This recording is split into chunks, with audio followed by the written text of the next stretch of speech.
राजा बना है, अभी निर्वाचित हुआ है, अभी चुना गया है। वेट एंड वॉच, देखो कितना करते हैं। सच्चे सलाहकार बनो। जीता नहीं कि 500 चमचों के द्वारा घेर लिए गए। चम्मच प्रधान राज, एक भी सही व्यक्तित्व तो नहीं रहे सामने जो कह सके कि ये गलत है, ये सही है, ये बनना चाहिए। बेचारे को पता ही नहीं चल पाता। हॉस्पिटल में जाते हैं तो पहले से हॉस्पिटल को इतना सजा दिया जाता है कि उनको लगता है हॉस्पिटल ऐसा ही होता होगा। सड़कों से जाते हैं तो चारों तरफ ऐसे चूने के लेप कर दिए जाते हैं और जगह जगह झंडे और डंडे लेकर के फूल माला लेके लोग खड़े रहते हैं, मर्सिडीज लगा के, लगता होगा भारत का बड़ा उत्थान हो गया। पर वास्तविकता भी नहीं देखने देते। राजा आवेगो तो पहले तैयारी होएगो। हमारो तो ऐसो मर्जी है, राजा आवे तो नाली खोल के रख दो, तुम्हारे नाली से बहुत बास आ रहे हो, देख लियो। तो आप ही अपने आप आत्महत्या करने को तैयार हो। श्रीमद् भागवत में पृथु को जब राजा बनाया गया, साक्षात विष्णु के अवतार हैं, अर्ची लक्ष्मी की अवतार हैं। जब उनका अभिषेक हुआ और जब लोगों ने जय जयकार किया तो राजा पृथु ने लोगों को डांट दिया, बोला खामोश, चुप रहो, पहले मेरे कर्म को देख लो कुछ वर्षों तक, फिर जय जयकार करना। अभी मैंने किया क्या? इतना ईमानदार राजा तुम्हें मिलेगा? तो तुम्हें भी यही कहते हैं, तुम कम से कम ईमानदार जनता बनो। राजा बन जाएंगे ईमानदार, तुम तो ईमानदार बनो, तुम बनो। और नेता को भी, राजा को भी उन साधारण लोगों से सब कुछ लेना चाहिए फीडबैक कि क्या हो रहा है। अपने ही लोग आपको क्या देंगे फीडबैक, बताओ। महाराज आपको 10 करोड़ को ठेकेदारी मिल गयो है तो आप क्या कहेंगे? कि आपको गाली दे रहे थे लोग, अरे भैया चारों तरफ आपका जय जयकार है। वो तो भैया को जब अगली बार खुलेगा जब बक्सा तब पता चलेगा कि भैया गायब हो गए, तब कहेंगे अरे तू तो ऐसे कह रहे थे, रातों रात गड़बड़ हो गया भैया, वो फलाने ने बहुत गड़बड़ कर दिया। बीच में जाने दो, समझने दो दर्द को, जनता के दर्द को, लोगों के दर्द को। भगवान श्री कृष्ण ने यही दिखाया।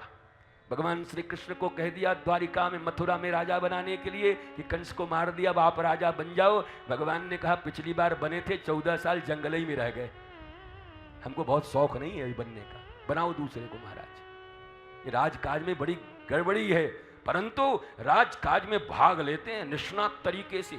मथुरा में भी भगवान श्री कृष्ण का दरबार ऐसा लगता है, सभी विषयों पर चर्चा होती है और वो गंभीरता और गवेषणा के साथ, गरिमा के साथ बैठ करके मथुरा के इस राष्ट्र के विकास में अब क्या होना चाहिए, कंस के उत्पात के बाद एक अच्छा राजा मिला है, इस राष्ट्र के विकास में क्या क्या कदम उठाने चाहिए, इस पर श्री कृष्ण अपने पूरे विचार देते हैं। ये बात अलग है कि उद्धव जब रोते हुए देखते हैं तो कहते हैं महाराज आप कैसे आदमी हैं, भगवान हैं, राजा हैं, कहीं भगवान रोता है? परंतु कृष्ण पूर्ण है, अश्रु भी है, प्रेमाश्रु से पूर्ण हरि हैं ठाकुर जी हमारे। प्रेमाश्रु तो ठाकुर से ज्यादा कहां है महाराज। वो तो मथुरा के कंगूरे पे चढ़ के वृंदावन देख देख के रोते रहते हैं, विद्रुम्बन भी देखते हैं, कोई हमारे दादा को स्थान कैसो है महाराज, अरे दादा हमारो कैसो, अरे भैया। तो ठाकुर के आंखों में आंसू है। देखो पत्थर से कुछ नहीं होगा, ठाकुर सिखा रहे हैं जिनके आंखों में अश्रु नहीं है वो रसिक कैसे हो सकते हैं। लोग कहते हैं मैं मर्द हूं, मैं रोता नहीं, तो ठाकुरों से बड़े मर्द हो गए क्या तुम? एक फिल्म देखा था वो अमिताभ बच्चन का, मर्द को दर्द नहीं होता। हम कि बेटा तो दर्द नहीं होता, सचमुच को नमक रगड़ दियो जाए तो उछल जाएगा उधर 5 फुट ऊपर, कह रहे हो मर्द को दर्द नहीं होता। पर हमारे ठाकुर से बड़े मर्द हो तुम। एक पुरुष हैं, बाकी सब स्त्रियां, प्रकृति के रूप में हम सब उनको प्रेम करते हैं। वो ठाकुर भी रोता है वृंदावन को देखकर, यमुना जी को देखकर, गिरिराज जी को देखकर, अपने गऊ ग्वालों, गोपियों, नंद बाबा, यशोदा, सबको याद करके वो भी रोते। अश्रु कमजोरी की पहचान नहीं है, अश्रु मनुष्य हो इसकी पहचान है। मनुष्य हो इस बात का प्रमाण है कि तुम्हारी आंखों में आंसू हैं। इसको कमजोरी मत समझना।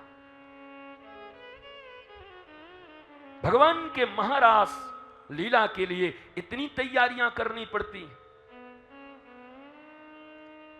वो केवल डांडिया लेके नहीं हो जाएगा। 2 डंडा कल रास कर रहे हैं, ठीक है 500 दंड खरीद लो, डंडा वाला, और वो कपड़ा खरीद लो, हो जाएगा महारास। वाह भैया तुम्हारो महारास। ठाकुर महारास करवावे में पूतना को मारना पड़ रहा है। कपट हटाओ, रसेश्वर को प्रमुख बनाओ, सक्तासुर मारो, तृणावर्त अर्थात रजसा और तमसा जो वासनात्मक विचारधारा है उसको मिटाओ। सब हो हवा के भी बात नहीं बनी। जीव ने प्रयत्न किया अपनी तरफ से, ठाकुर ने कहा पूरा बात अभी भी नहीं बना, तब जाकर के वासना का चीर स्वयं ठाकुर जी ने कृपा करके हरण कर लिया। वासना का चीर हटेगा तो उपासना प्रारंभ हो जाएगी, इसलिए वासना का चीर हरण किया गया। रास की भूमिका बन रही है, ठाकुर जी रास की भूमिका बना रहे हैं। छोटी छोटी गोपांगनाएं हैं, आयु कितनी है उनकी भागवत पढ़ो, पर मैयाओं ने सिखा दिया उनको प्रेम है।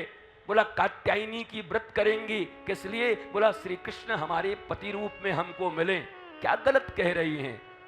इस संसार में प्रत्येक जीव के पिता पति त्वमेव माता च पिता त्वमेव त्वमेव बंधुश्च सखा त्वमेव विद्या द्रविणम त्वमेव। अब कितना नाम ले, त्वमेव फूफा, त्वमेव चाचा, त्वमेव मौसी, त्वमेव मंत्री, त्वमेव विधायक, तो एक ही बार कह दिया त्वमेव सर्वम मम देव देव।